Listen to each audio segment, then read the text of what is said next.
सो है गाइस, क्या आपके दिमाग में कभी भी एक क्वेश्चन आया है कि जब हर एक कंट्री के पास में अपनी करेंसी प्रिंटिंग मशीन होती है तो वो क्यों नहीं इतनी करेंसी प्रिंट कर लेती कि वो अपनी देश की सारी गरीबी को ख़त्म कर देती।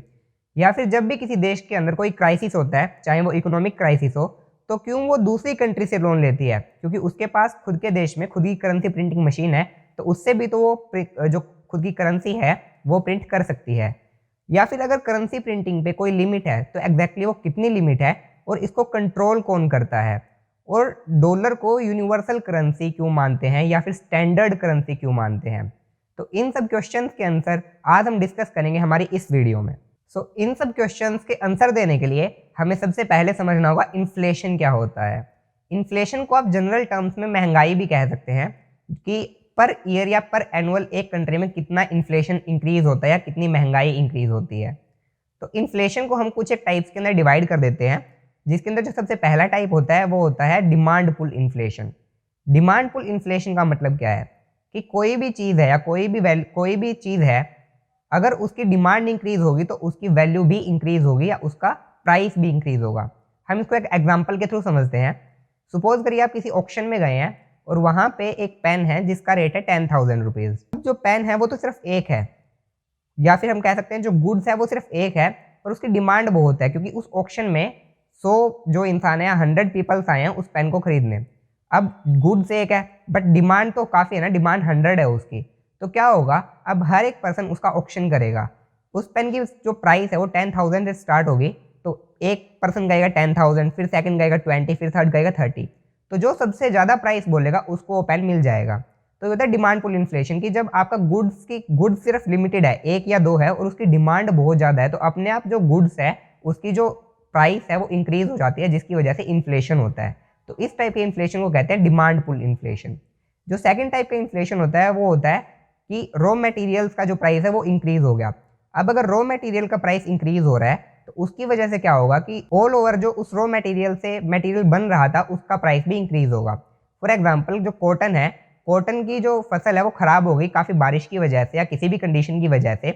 उसकी वजह से क्या होगा, जो इंडस्ट्रीज है जो कि कपड़े बनाती है, क्लोथ्स बनाती है, उनके पास कॉटन की कमी हो जाएगी। अब अगर कॉटन की कमी हो गई तो वो क्या करेंगे, जैसे पहले इन्फ्लेशन में बताया था कि कॉटन की कमी है पर डिमांड ज़्यादा है, उसकी वजह से वो महंगे दामों पर क्या है कॉटन खरीदेंगे, और फिर जो कपड़ा बनाएंगे वो बेचें भी महंगे दामों पे गए या फिर महंगे प्राइस पे बेचेंगे, उसकी वजह से इन्फ्लेशन होगा। तो ये होता है रॉ मटेरियल की कमी की वजह से जो प्राइस इंक्रीज होता है, या फिर रॉ मटेरियल की जब प्राइस इंक्रीज होती है तो उसकी वजह से जो इन्फ्लेशन होता है। देन हमारा आता है थर्ड इन्फ्लेशन। थर्ड इन्फ्लेशन को कहते हैं हम wage push inflation. Wage push inflation का मतलब क्या होता है, कोई भी एक फैक्ट्री है, कोई एक इंडस्ट्री है, उसने अपने एम्प्लॉयज़ की जो सैलरी है वो इंक्रीज कर दी। अब सैलरी इंक्रीज करने से इन्फ्लेशन कैसे होता है, अब उन्होंने अपने एम्प्लॉयज़ की, एक कंपनी में 100 एम्प्लॉय काम करते हैं और उसने हर एक जो एम्प्लॉय है उसकी सैलरी 1,000 रुपीज़ इंक्रीज करी है, तो टोटल 1,00,000 रुपये पर मंथ इंक्रीज की गई है उस कंपनी की तरफ से जो सैलरी है एम्प्लॉयज़ की। तो अब वो 1,00,000 रुपये कैसे कवर करेगी, अपने जो गुड्स है उसके प्राइस को इंक्रीज कर देगी। जो मार्केट में वो अपने गुड्स बेच रही है उसके प्राइस इंक्रीज हो गए, तो उससे क्या है वो उस सैलरी को क्या है कंपनसेट कर लेगी। तो ये होता है वेज पुश इन्फ्लेशन।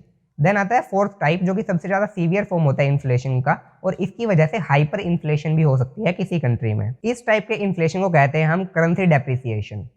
इस कंडीशन में क्या होता है, जब कोई एक कंट्री अपनी जो करेंसी है उसको काफ़ी ज़्यादा प्रिंट कर दे, मतलब एक लिमिटेड अमाउंट से काफ़ी ज़्यादा जब अपनी करेंसी को प्रिंट कर दे, तो उसकी वजह से क्या होता है उस कंट्री में करेंसी काफ़ी ज़्यादा हो जाती है। तो जो मार्केट है, मार्केट के अंदर उस करेंसी का जो सर्कुलेशन है वो बढ़ जाता है और हर एक इंसान के पास में क्या है काफ़ी ज़्यादा रुपए हो जाते हैं। तो जब अब हर एक इंसान के पास में इतने रुपए है या फिर इतनी करेंसी है, तो वो क्या करेगा, गुड्स खरीदने की ट्राई करेगा। तो वही डिमांड इंक्रीज होगी, उसकी वजह से क्या होगा, जो गुड्स के प्राइस है वो इंक्रीज हो जाएंगे, मैंने आपको पहले ही बताया था। तो उसकी वजह से क्या होगा, उस कंट्री में इन्फ्लेशन हो जाएगा, और कई बार ये इन्फ्लेशन इतना ज़्यादा हो जाता है कि एक हाइपर इन्फ्लेशन का जो रूप है वो ले लेता है। अब जैसे एग्जाम्पल ले हम जिम्बाब्वे का, तो 2008 के अंदर जिम्बाब्वे में कुछ ऐसा ही हुआ था। वहाँ पे उन्होंने काफ़ी ज़्यादा करेंसी प्रिंट कर दी, जिसकी वजह से वहाँ पे हाइपर इन्फ्लेशन हो गया, और इतना ज़्यादा हाइपर इन्फ्लेशन हुआ कि उनको $1 मिलियन, $1 बिलियन और $100 ट्रिलियन के भी जो नोट है वो बनाने पड़े थे। अब डेवलपिंग कंट्रीज़ के अंदर जो नॉर्मल इन्फ्लेशन रेट होती है वो 5 to 6% होती है। अगर ये बढ़कर 9 to 10% भी चली जाती है तो हम कहने लग जाते हैं कि काफ़ी ज़्यादा महंगाई हो गई है यहाँ पे। अब ये तो बात करिए हमने अगर इन्फ्लेशन ज़्यादा हो जाए किसी कंट्री के अंदर। अब हम बात करते हैं अगर इन्फ्लेशन कम हो जाए तो क्या होगा। आप सोच रहे होंगे इन्फ्लेशन कम होगा, महंगाई कम होगी तो अच्छी बात है। अब अगर 5 to 6% से जो नॉर्मल इन्फ्लेशन रेट है वो कम हो जाए तो उससे क्या होगा, उस कंट्री की जो करेंसी की वैल्यू है वो ग्लोबल मार्केट में इंक्रीज होगी। मतलब उस कंट्री की जो करेंसी है उसकी वैल्यू इंक्रीज हो रही है।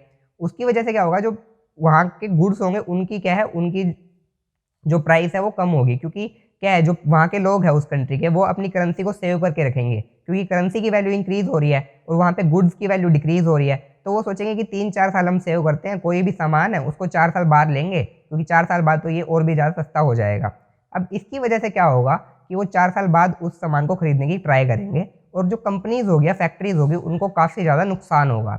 अब नुकसान होने की वजह से क्या होगा, वो अनएम्प्लॉयमेंट करेगी। तो अगर इन्फ्लेमेशन कम होता है तो उस कंट्री के अंदर अनएम्प्लॉयमेंट भी होती है। ये डायरेक्टली कोरिलेशन होता है। अगर किसी कंट्री के अंदर इन्फ्लेशन कम हो रहा है तो वहाँ पे अनएम्प्लॉयमेंट ज़्यादा होती है। ठीक है, तो अभी हमने देखा कि अगर इन्फ्लेशन ज़्यादा हो जाए तो वो भी ख़राब है, और इन्फ्लेशन कम हो जाए तो वो भी ख़राब है। तो अगर किसी कंट्री के अंदर इन्फ्लेशन ज़्यादा हो जाता है तो एग्जैक्टली उसको कंट्रोल कौन करता है? उस कंट्री का जो सेंट्रल बैंक है वो उस इन्फ्लेशन को कंट्रोल करता है। जैसे इंडिया की बात करें तो इंडिया के अंदर आरबीआई कंट्रोल करती है इसको। कैसे कंट्रोल करती है? इन्फ्लेशन कंट्रोल करने के मेनली दो तरीके होते हैं। या तो वो अपनी जो करेंसी है, करेंसी की प्रिंटिंग कम कर दे, करेंसी को प्रिंट करना कम कर दे, या फिर दूसरा तरीका होता है वो अपने जो इंटरेस्ट रेट है, इंटरेस्ट रेट को ज़्यादा कर देती है।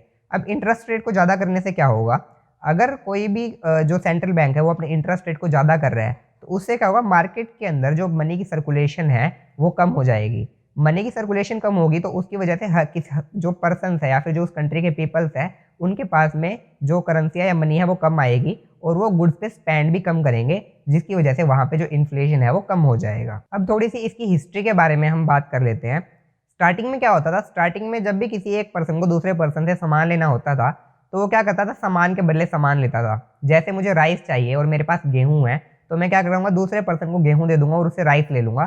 तो स्टार्टिंग में ऐसे चलता था, बट इसके अंदर काफ़ी प्रॉब्लम आ रही थी इस सिस्टम में। तो इसकी वजह से बाद में क्या स्टार्ट कर दिया गया, जो पर्सन से उनको गोल्ड पे काफ़ी ज़्यादा ट्रस्ट था तो उन्होंने क्या किया, गोल्ड दे के सामान लेना स्टार्ट कर दिया कि मैं आपको जितना मुझे राइस चाहिए और राइस के बदले मैं आपको गोल्ड दे दूंगा और आप मुझे राइस दे दोगे।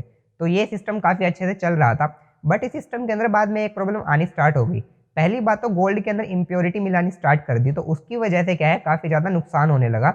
और दूसरी बात, गोल्ड को एक जगह से दूसरी जगह पर कैरी करना काफ़ी मुश्किल था। तो फिर एक नया सिस्टम स्टार्ट किया गया गवर्नमेंट के थ्रू। गवर्नमेंट ने कहा कि आपके पास जितना गोल्ड है आप वो हमें दो, हम उस गोल्ड की आपको एक रिसिप्ट बना के दे देंगे, और उस रिसिप्ट से आप क्या है कि मार्केट में जाके सामान जितना आपको चाहिए उतना खरीद सकते हैं। तो वो उस रिसिप्ट सिस्टम को ही बाद में क्या है, जो पेपर करेंसी है उसमें कन्वर्ट कर दिया गया। तो ये तो हमने बात करी कि एक पर्सन टू सेकंड पर्सन कैसे ट्रेड होता था। बट अभी हम बात करते हैं अगर कंट्री टू कंट्री ट्रेड करना हो तो, क्योंकि यहाँ पे प्रॉब्लम क्या आता है कि हर एक कंट्री की जो करेंसी है वो अलग होती है, और स्टार्टिंग में कोई भी ऐसी कंट्री नहीं थी जिसको किसी एक पर्टिकुलर करेंसी पे क्या है ट्रस्ट हो या फिर विश्वास हो। तो प्रॉब्लम क्या आती थी, सपोज कीजिए इंडिया ने ट्रेड किया यूएस के साथ में, और यूएस को उन्होंने कुछ सामान दिया जिसके बदले में यूएस ने इंडिया को यूएस डॉलर्स दे दिए। अब इंडिया को रशिया से कुछ सामान चाहिए था और रशिया से सामान के बदले इंडिया यूएस डॉलर्स रशिया को दे रहा है, बट रशिया ने क्या है, मना कर दिया कि हम यूएस डॉलर एक्सेप्ट ही नहीं करते। तो उस कंडीशन में क्या है, काफ़ी ज़्यादा दिक्कत आ रही थी। बट यहाँ पे एक चीज़ थी कि हर एक कंट्री को क्या है, गोल्ड और सिल्वर पर काफ़ी ज़्यादा ट्रस्ट था, काफ़ी ज़्यादा विश्वास था। तो ये रूल बनाया गया कि हर एक कंट्री अपनी जो करेंसी है उसको गोल्ड और सिल्वर के साथ में अटैच कर देगी। अटैच करने का क्या मतलब है, सपोज कीजिए इंडिया ने कह दिया कि 1 ग्राम गोल्ड की कीमत 40 रुपीज़ है और यूएस ने कह दिया कि 1 ग्राम गोल्ड की कीमत $2 है। तो ऑटोमेटिकली क्या हो गया कि $1 कितना हो गया, 20 रुपीज़ के इक्वल हो गया। तो यहाँ पे क्या बेनिफिट हो रहा था, यहाँ पे ये बेनिफिट हो रहा था कि सपोज करिए इंडिया ने यूएस से कुछ ट्रेड किया, यूएस को सामान दिया इंडिया ने, उसके बदले यूएस ने यूएस डॉलर्स इंडिया को दे दिए। अब जब इंडिया को किसी और कंट्री के साथ में ट्रेड करने की जरूरत पड़ेगी तो क्या करेगी, ये यूएस जो है यूएस डॉलर्स को यूएस के पास वापस ले जाकर उसको गोल्ड के अंदर कन्वर्ट करा लेगी और गोल्ड ले आएगी। तो ये काफ़ी लंबे टाइम तक काफ़ी अच्छे से चल रहा था। बट यहाँ पे भी एक दिक्कत काफ़ी ज़्यादा आ रही थी। क्या आ रही थी कि सपोज करिए कि एक बार यूएस डॉलर ले लिए इंडिया ने वहाँ से, बट जब वो गोल्ड कन्वर्ट कराने वापस से गई यूएस के पास में और यूएस ने मना कर दिया कि हमारे पास तो इतना गोल्ड है ही नहीं जो हम आपकी जो करेंसी है उसको कन्वर्ट कर पाएँ, तो फिर वहाँ पे काफ़ी ज़्यादा दिक्कत आ रही थी। तो इसके लिए एक नया रूल बनाया गया कि हर एक कंट्री सिर्फ उतना ही जो करेंसी है प्रिंट करेगी जितना उस देश के पास में गोल्ड है। मतलब हर एक कंट्री सिर्फ उतनी करेंसी प्रिंट कर सकती है जितना उस देश के पास में गोल्ड रिजर्व है। बट फिर आया वर्ल्ड वॉर 1। वर्ल्ड वॉर 1 में क्या हुआ कि हर एक कंट्री के पास में जितना गोल्ड रिजर्व था वो सारा खत्म होता गया, क्योंकि वर्ल्ड वॉर 1 के लिए उन्होंने काफ़ी ज़्यादा जो अपनी करेंसी है, अपनी जो मनी है वो खर्च कर दी थी। वेपन्स लिए थे, वो वेपन्स ले कहाँ से रही थी, वो मेनली ले रही थी यूएसए से। तो यूएसए का गोल्ड रिजर्व तो उसके अंदर काफ़ी ज़्यादा बढ़ता गया और बाकी कंट्रीज़ का जो गोल्ड रिजर्व है वो काफ़ी ज़्यादा खत्म होता गया। तो वर्ल्ड वॉर 1 के खत्म होने के बाद में कंट्रीज इससे बाहर आ ही रही थी कि इतने में स्टार्ट हो गया वर्ल्ड वॉर 2। और जब वर्ल्ड वॉर 2 खत्म हुआ तो सारी कंट्रीज जो है वो पूरी तरह बैंकरप्ट हो गई, यूएसए को छोड़कर, एक्सेप्ट यूएसए, क्योंकि यूएसए ने जो वेपन्स बेच कर काफ़ी ज़्यादा अपना गोल्ड रिजर्व भर लिया था। तो अब ट्रेडिंग में काफ़ी ज़्यादा दिक्कत आ रही थी। तो सारी कंट्रीज़ ने मिलकर ये डिसाइड किया कि अब जो ट्रेडिंग होगी वो यूएस डॉलर्स के अंदर होगी। क्यों? क्योंकि यूएसए के पास में इतना ज़्यादा गोल्ड रिजर्व था कि वो उस गोल्ड रिजर्व जितनी करेंसी को प्रिंट कर पूरी दुनिया में बांट सकता था। तो यहाँ से जो यूएस का डॉलर है वो एक स्टैंडर्ड करेंसी के रूप में उभर कर आना स्टार्ट हुआ था। बट ऐसा होने के बाद में एक वियतनाम वॉर स्टार्ट हो गई जो यूएसए ने किया था, और यूएसए ने अपने गोल्ड रिजर्व से ज़्यादा करेंसी प्रिंट कर ली इसके बाद में अपनी इकोनॉमी को स्टेबल करने के लिए। बट इससे क्या होगा, जब जैसे मैंने आपको स्टार्टिंग में बताया था, इसका ये जो पासा था ये उल्टा ही पड़ा और यूएसए के अंदर इकोनॉमिक क्राइसिस आना स्टार्ट हो गया। तो इस वॉर के बाद में जो यूएस के प्रेसिडेंट थे उन्होंने जो डॉलर है, डॉलर को गोल्ड से अनलिंक कर दिया। तो जब डॉलर से गोल्ड को अनलिंक किया, इसका मतलब क्या है कि अब कोई दूसरी कंट्री यूएस से डॉलर देकर गोल्ड वापस से नहीं ले सकती। तो इसकी वजह से क्या हुआ, अब इस टाइम तक हर एक कंट्री के पास में जो अपना फॉरेन रिजर्व था वो डॉलर के रूप में इकट्ठा हो गया था। तो अब हर एक कंट्री के पास में डॉलर के रूप में इकट्ठा हो गया, उसकी वजह से यहाँ पे अब क्या है, जो डॉलर है वो एक ग्लोबल करेंसी बनकर आई, पूरी दुनिया के सामने एक ग्लोबल करेंसी बनकर जो हमारी डॉलर है वो आई थी। और हमारी अगली वीडियो में हम डिस्कस करेंगे जिम्बाब्वे हाइपर इन्फ्लेशन के बारे में, जो मैंने आपको इस वीडियो की स्टार्टिंग में बताया था। So that's it for today's video, and if you really like this video, subscribe our channel and share it with your friends.